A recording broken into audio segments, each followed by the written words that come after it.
Dear friends, at Easter, our hearts are filled with joy as we celebrate Jesus' resurrection and the new life that he gives us at baptism. We look for concrete signs of this new life, for people who bear witness to it and who show us that even in this world we can experience the power of God's love. At the end of April, the whole Church will celebrate the canonization of Pope John XXIII and Pope John Paul II. Both of these men are outstanding models of holiness. They inspire us to live the Christian life to the full. Pope John XXIII, good Pope John, as people called him, reached out to the whole world, to men and women of goodwill everywhere. He began his papacy in 1958. That year, he visited Regina Coeli prison and told the prisoners, "I place my heart next to yours." He had a big heart that embraced all who were suffering. His papacy was marked by the Cold War.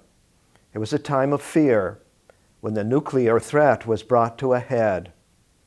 In his famous encyclical, Peace on Earth, he implored world leaders to work for a genuine peace built on justice, not a false peace secured by nuclear arms. He surprised everyone by his calling of the Second Vatican Council, firmly believing that the Holy Spirit wanted to renew the Church. He knew the Church could not separate itself from the modern world. It needed to bring the values of the gospel to culture, social institutions, economics, law, politics, everything that made up the fabric of our lives together in society. Thanks to the vision and courage of good Pope John, the Council reignited the energy, the enthusiasm, and the hope of Catholics all over the world. John Paul II was elected Pope in 1978. Many of us remember the words he proclaimed at his election: "Be not afraid, open wide the doors for Christ." For the next 26 years, he proclaimed this message through his writings and his travels around the world. He visited Canada on 3 occasions. In 1984, he crossed our country from coast to coast. He returned in 1987 to meet Indigenous peoples from the Northwest Territories at Fort Simpson. In 2002, he came for an incredible week to be with hundreds of thousands of young people for World Youth Day in Toronto. The horrors of Nazism and communism, which he witnessed firsthand in Poland, profoundly influenced his life. In his address to the United Nations in 1985, he boldly affirmed, "The answer to the fear which darkens human existence at the end of the 20th century is the common effort to build the civilization of love." Throughout his papacy, he was a tireless defender of the dignity of every person, born or unborn, rich or poor, healthy or sick, oppressed or free.